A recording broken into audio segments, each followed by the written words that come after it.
जी वो गलती से मेरे हाथ से गिर गया। हाँ, 3 साल हो गए फिर भी एक काम ढंग से नहीं कर सकते। माँ, इतनी छोटी सी बात के लिए आपको हाथ नहीं उठाना चाहिए था। थप्पड़ी मारा है, गोली नहीं मार दी जो तुम इतना ओवर रिएक्ट कर रही हो। ओवर रिएक्ट तो आप कर रही हैं, मैं नहीं। चुप रहो, अपने इस फटीचर पति के लिए मुझसे बहस मत करो। जाने दो नैना, गलती मेरी ही थी। अथर्व को पिछले 3 सालों में इन सब चीजों की आदत हो गई थी। चाहे गलती किसी की भी हो, दोषी वही होता था। नैना के दादाजी की जिद पर हुई इस शादी को कोई नहीं मानता था, नैना भी नहीं। लेकिन उसने कभी अथर्व की बेइज्जती नहीं की और पिछले कुछ दिनों से उसके दिल में अथर्व के लिए एक सॉफ्ट कॉर्नर भी बनने लगा था। लेकिन उसी रात जब पूरा घर सो रहा था, अचानक अथर्व का फोन बजा और वो चुपचाप बालकनी में चला गया। हाँ बोलो, ऐसा क्या इम्पोर्टेंट है? सर, दुबई वाले क्लाइंट्स मान नहीं रहे। वो कह रहे हैं कि डील पर फाइनल साइन आपके सामने ही करेंगे। नहीं मान रहे हैं तो मत माने और दोबारा ऐसे मुझे कॉल मत करना। जब जरूरत होगी मैं खुद कॉल कर लूंगा। लेकिन सर, आपके बिना करोड़ों का प्रोजेक्ट रुक जाएगा। तो रुकने दो। और अगले ही पल अथर्व ने फोन काट दिया।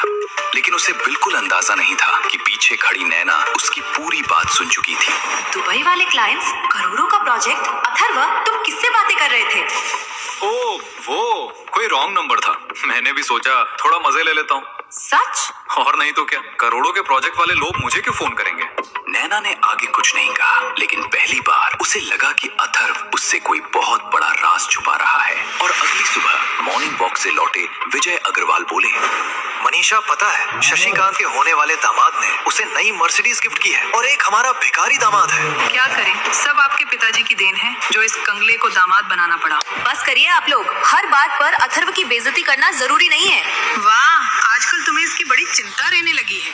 बस करो तुम लोग, छोड़ो ये सब। और सुनो नैना, कल तान्या की एंगेजमेंट है, इसे ढंग के कपड़े दिला देना ताकि हमारी थोड़ी इज्जत बच जाए। ठीक है पापा, वैसे भी मुझे शॉपिंग पर जाना है। अथर्व, तुम भी चलो मेरे साथ। और कुछ ही देर बाद नैना और अथर्व शॉपिंग के लिए निकल पड़े। लेकिन नैना के दिमाग में अब भी कल रात के फोन कॉल वाली बात घूम रही थी। मुझे तो नहीं लगता वो रॉन्ग नंबर था। जरूर अथर्व मुझसे कुछ छुपा रहा है। और 1 घंटे बाद दोनों शहर के सबसे बड़े सिंघानिया मॉल के डिजाइनर स्टोर में पहुंचे। शोरूम में सेल्स गर्ल कई ड्रेसेस दिखा चुकी थी। हर बार नैना कोई ड्रेस ट्राई करती और चुपचाप अथर्व के चेहरे को देखती। अथर्व के चेहरे के भाव ही सब बता देते थे। तभी नैना ने एक ब्लैक ड्रेस ट्राई की। उसे देखते ही अथर्व का चेहरा खिल उठा। नैना हल्के से मुस्कुराई और वही ड्रेस फाइनल कर दी। क्या प्राइस है इसका? मैम, जीएसटी के साथ सिर्फ 35 लाख। नहीं, मैं इतनी महंगी ड्रेस अफोर्ड नहीं कर सकती। 35 लाख की ड्रेस खरीदने की औकात नहीं है तो आते क्यों हो? नैना की नजर अथर्व पर गई जो मोबाइल पर किसी को मैसेज कर रहा था। कुछ ही देर में वहाँ राजवीर सिंह आ गए जो इस मॉल के हेड थे। मैम, आज स्पेशल ऑफर थी। जो भी इस ड्रेस को पहले ट्राई करेगा, ये ड्रेस उसे गिफ्ट में मिलेगी। ये सुनते ही वहाँ मौजूद हर शख्स हैरान रह गया। राजवीर ने अथर्व की तरफ देखा। मैम, ये कौन है? जी, ये मेरे हस्बैंड है, मिस्टर अथर्व सिंघानिया। ये सुनते ही अथर्व की खुशी का ठिकाना नहीं रहा क्योंकि आज पहली बार नैना ने उसे हस्बैंड कहा था। मैम, ये 35 लाख का सूट भी इस ड्रेस के साथ कॉम्प्लीमेंट्री है। वापसी के पूरे रास्ते उसके चेहरे पर मुस्कान थी। इतना खुश नैना ने उसे पहले कभी नहीं देखा था। घर पहुंचती अथर्व फिर अपने काम में लग गया, लेकिन नैना के मन में एक हल्का सा शक उठ चुका था। शनाया, कहीं ये ड्रेस अथर्व ने तो नहीं दिलवाई? जिसके अपने कपड़े फटे हो वो तुम्हें 35 लाख की ड्रेस दिलवाएगा? नैना का थका चेहरा देखकर अथर्व चुपचाप उसके लिए कोल्ड कॉफी बना लाया। एक सिप लेते ही नैना के चेहरे पर सुकून उतर आया। अथर्व उसकी मुस्कुराहट देख खुश हो जाता है। लेकिन क्या सच में अथर्व ने यह ड्रेस नैना को गिफ्ट के तौर पर दिलवाई थी? अगले दिन नैना की कजिन तान्या की रिंग सेरेमनी थी, लेकिन अथर्व बेचैन था क्योंकि नैना अभी तक नहीं पहुंची थी। तभी उसने नैना को हड़बड़ी में आते देखा। उसकी कलाई पर खरोच का निशान था और आंखों में आंसू थे। मुझे मेरी वाइफ की आज की पूरी डिटेल चाहिए। कुछ ही देर में नैना वही ब्लैक ड्रेस पहनकर नीचे आई, लेकिन उसकी आंखों का दर्द अथर्व से छुपा नहीं। मैं बाहर इंतजार कर रही हूँ। अथर्व भी ब्लैक सूट पहनकर आया। दोनों जैसे ही पार्टी में दाखिल हुए, हर नजर बस उन्हीं पर टिक गई। आज अथर्व के सामने नैना भी फीकी लग रही थी। तभी 2 लड़के नैना को घूरने लगे। उन्हें देखते ही नैना का हाथ डर से हल्का सा कांप उठा। अथर्व ने बिना कुछ कहे उसका हाथ थाम लिया।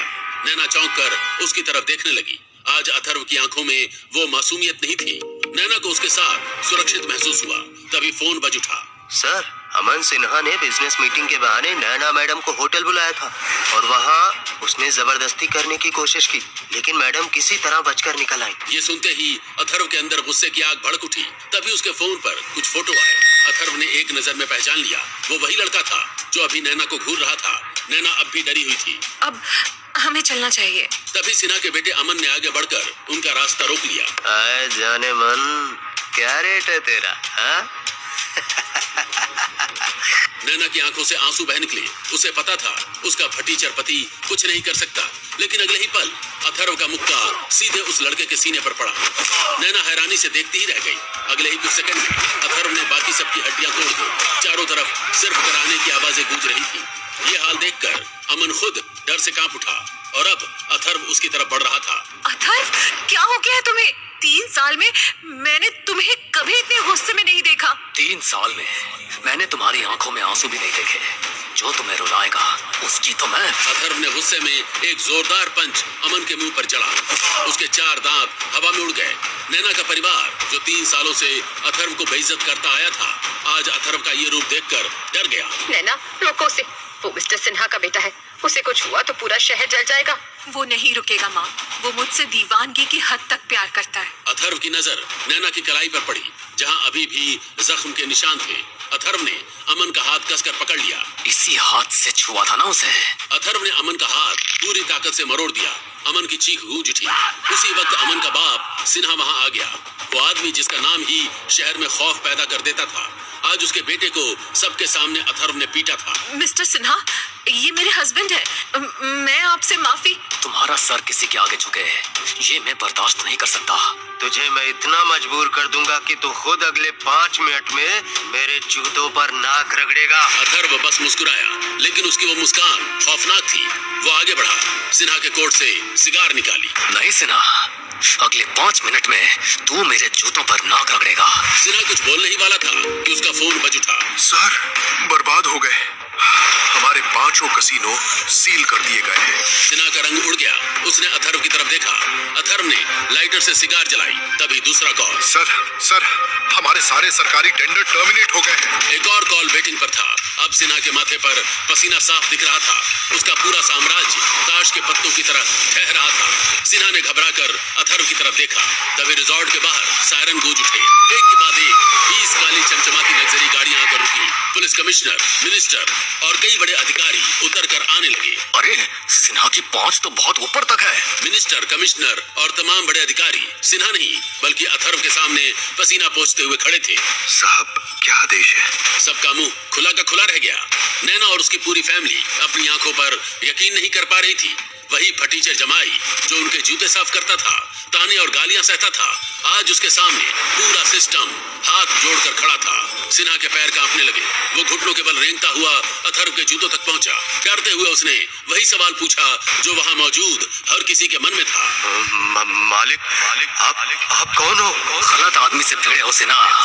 मैं कायर नहीं, फायर हूँ। इतना पावरफुल होने के बावजूद अथर्व घर जमाई क्यों बना?